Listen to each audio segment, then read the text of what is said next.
Jätkame akadeemilise testi matemaatika osaga. See on see Tartu Ülikooli akadeemilise testi näidisülesanded, mis on üleval. Jälle hoiatan, ma ei ole mingi ülikooliga seotud inimene. Ma lihtsalt mõtlen, et kuidas neid võiks lahendada ja äkki kellelgi on kasu sellest. Nii, teeme siis esimest ülesannet. Tajal on vaja müüa 36 piletit, õnnestus müüa 10. Ema müüs ülejäänud piletitest pooled. Milline suhe väljendab müümata jäänud piletite arvu? Ja kõigepealt arvutame, mitu piletit jäi müümata. Oli 36. Sellest müüs Tajo maha 10 ja Tajo ema müüs ülejäänud pooled. Ehk siis nii, kui Tajo oli lõpetanud jäi alles 26, siis Tajo ema müüs ülejäänud pooled maha jäi alles 13, nii et 13 on müümata. Nii. Milline suhe väljendab müümata jäänud piletite arvu? See on 13 jagatud sellega, mis alguses oli, sest alguses oli 36 piletit. Nii et mina ütleks, et vastus on D. Ja kui vaadata lehe pealt, siis vastus tõesti on D. Siis on rong sõitis punktist A B keskmise kiirusega selline, teekonna pikkus oli 300 kilomeetrit, millise kiirusega peaks rong sõitma teistpidi, et terve edasi-tagasi reisi keskmine kiirus oleks 100 kilti. See on minu meelest 10. klassis on sellised ülesanded, mingi terve kursus neid. Minu meelest mul vist ei ole sellest videot ka tehtud veel. Aga põhimõtteliselt, et selliseid ülesandeid lahendada väga hästi paljud inimesed hakkavad lihtsalt võtma mingit keskmisi. Ei tohi võtma mingit keskmisi, siin tuleb teha tabel.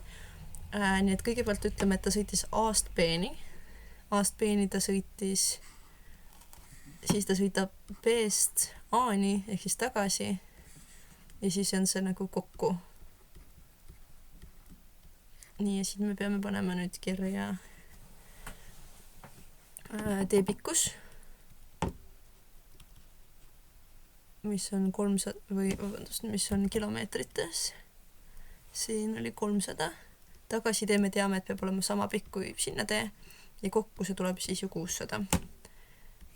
Nii.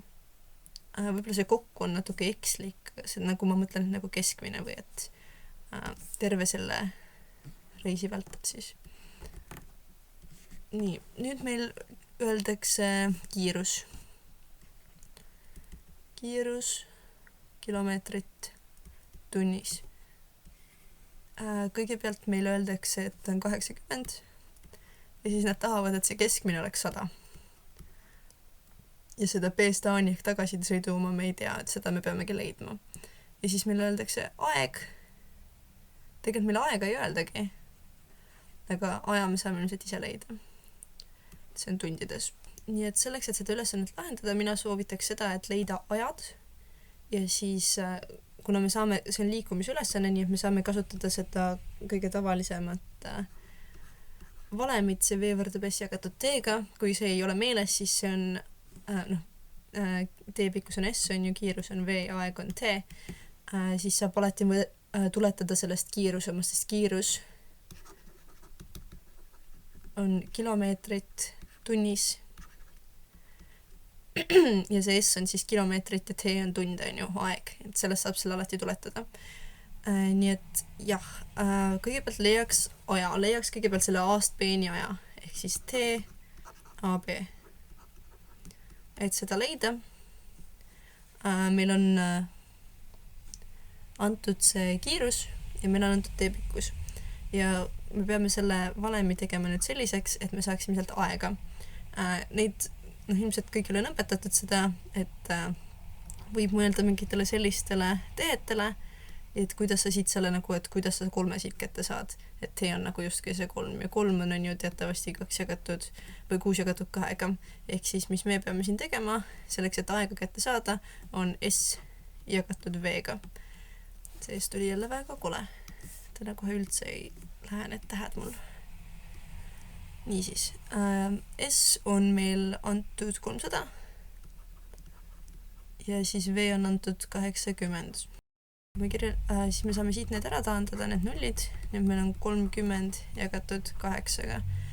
Mis on kõige lähem arv, mis me võime seda teha just, kui me teeks seda kirjalikult. Nii, mis on lähim arv, millega me saame 8 korrutada, et saada 30? ma ütleks, et see on 3, sest 3 korda 8 on teatavasti 24. Nii, siis jääb 6. Ja nüüd me peame kirjutama koma, sest me peame laenama nii-öelda ühe nulli. Mitu korda mahub 8 60 sisse. Lähim mitu korda mahub on ilmselt 7, sest 56 on ju. 7 korda 8 on 56. Nii, siit jääb 4 alles ja nüüd me võtame veel ühe nulli ja 8 jagatud 40 on 5. Nii et see aeg tuleb 3,75. Ja siis me saame leida selle viimase aja ka, selle kokku. Ja see on hästi lihtne, see on ju 600 jagatud 100-ga on teatavasti 6. Nii et siin on 6 tundi. Ja nüüd me saame leida, et mis on see B-st A-ni aeg.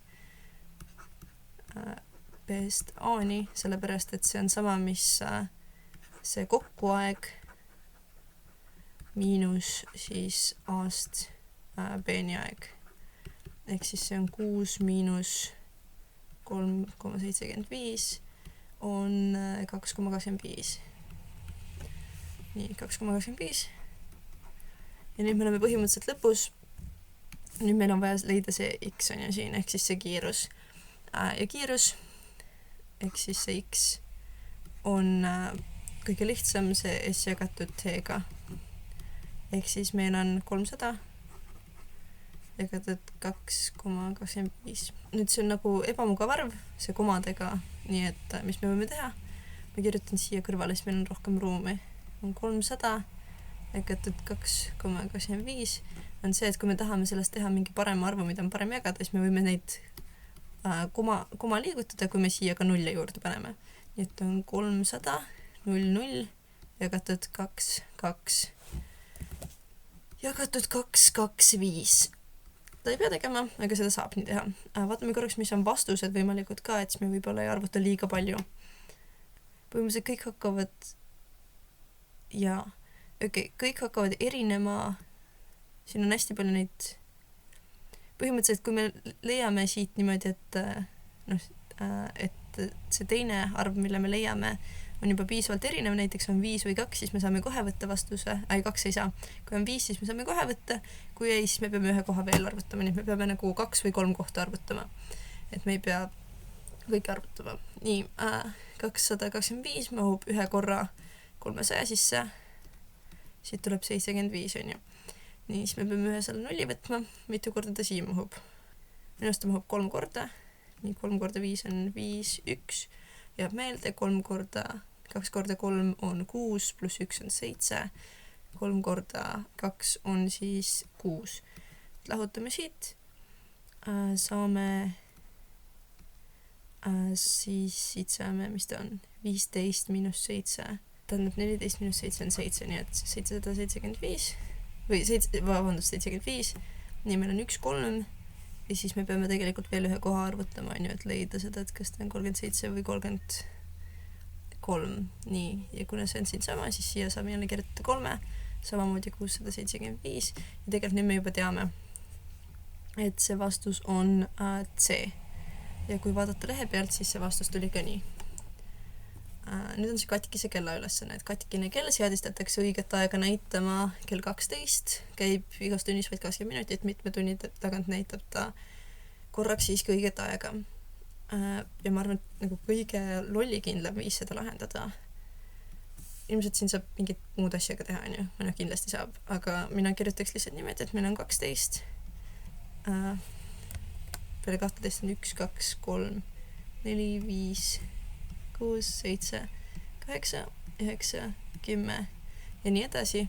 Ja siis õiget aega näitab see kell või nagu seda täistundi nii-öelda näitab see kell siis nagu nii, siin on 12 tema, siis siin on 12.20 on ju, siin on 12.40 ja siin on siis 1. Ja nüüd see tähendab, et tal 2 jääb nii-öelda vahele. Nii et 1, 1, 2, siin ta on kell 2, 1, 2, siin ta on kell 3 ja nii edasi. Ja siis lihtsalt kirjutada välja. Et ta on ilmselt nagu natuke tüütu, aga ma arvan, et niimoodi saab kindlasti õige vastuse. nii. Ja siis, kuidas me teame, et on õige vastus, on see, et need peavad olema samad. Praegu ei ole ühtegi samasugust olnud. Nii, 11, 12, 1, 2, 3, 4, 5, 6, nii, 3, 2 jääb vahele, 4, 2 jääb vahele, kell sai 5, veel 2 jääb vahele, ja kell sai 6, ja näe, siin ongi kohe see, need 6 on samad. Nüüd me peame otsustama, mitu tundi möödus vahepeal, nii et me saame lihtsalt kokku lugeda, nüüd 1, 2, 3, 4, 5, 6, 7, 8, 9, 10, 11, 12, 13, 14, 15, 16, 17, 18, 18 ja õige vastus on ka 18. Või siin on see vastus 18 ja ma tean, et see on ka õige vastus, sest ma enne lahendasin seda ülesannet juba. Nii, järgmine ülesanne. Päike tõusis see ja see kell, loojus see ja see kell, mis kell on jäänud sama või mis kell oli päikselooja kuni jäänud sama palju aega, kui oli möödunud päiksetõusust. Nii, ja minu meelest seda ülesannet on minu meelest seda saab lahendada niimoodi, et põhimõtteliselt tuleb teha, kuna see on 24 tunnine kell, siis me saame liita need kokku jagatud 2-ga. See on 26 jagatud 2-ga on 13. Nii et see tund on 13 ja siis minutid on 13 pluss 11 jagatud 2-ga. See on 24 jagatud 2-ga on 12. Nii et see õige aeg on 13.12. Kui vaadata ülesandeid või ülesandete vastuseid, siis see on ka õige vastus. Siis on järgmine ülesanne, küsitakse, milline on järgmine arv. Ja siin võib lihtsalt mõelda, kõigil on 11. klassis, tõenäoliselt on see jadade kursus. Tuleb lihtsalt leida mingisugune reeglipärasus. Nii, mis siin siis on? Minu meelest see on niimoodi, et kõigepealt on 400, siis see jagatakse 4-ga, siis on 100 ja nüüd 100-st lahutatakse 4. Siis on 96, mis jagatakse 4-ga, saab 24, miinus 4 on 20, jagatakse 4-ga on 5, lahutatakse 4 on 1 ja nüüd me peame selle jagama 4-ga ja see on 0,25. Nii et mina paneksin siia 0,25 vastuseks ja kui vaadata lehelt, siis see on ka õige vastus. Nii, ja mis järgmine ülesanne, millise avaldise väärtus on vähim? Nii et see on 5. klassi matemaatika ülesanne. Vähim, ehk siis meil on vaja neid nullesid taandada. Ja siis me saame seda õiget vastust nii-öelda. Nii et siin tuleb 1, siis siin on need on kõigepealt korrutatud, need kõik on korrutatud, nii et nüüd me taandame maha siit vaikselt. Nii, siis on 1. Siis järgmine. Nii et siia tuleb 10. Nii, siis on kõigepealt on jagamine, nii et siit tuleb see 1 ära. See tuleb on ju mingi iidama suur. 1, 2, 3, 4, 5, 0. 1, 2, 3, 4, 5. Natuke kitsaks läheb, sest ma kirjutan liiga suurelt. Nii. Kõigepealt nii, siin on jagamine. Jagamine teeb selle suuremaks tegelikult. Nii et meil on 0,012 korrutada 10-ga, mis tuleb siis, see 0 läheb maha siit. Nüüd tuleb 0,001. Nii, see on jagamine, nii et ta läheb suuremaks. Nii et tuleb need 2 nulli tuleb taha pookida, mis siin on, nii et tuleb 1, 0, 0, 0, 0. Ja nüüd milline on kõige väiksem? Kõige väiksem arv on loomulikult see, ehk siis vaatame vastuseks, et on D ja see on ka õige vastus, kui vaadata seda lehte. Nii ja võib-olla siin lõpetame ja siis ma teen teise video või 3. video siis ruumilise mõtlemise kohta.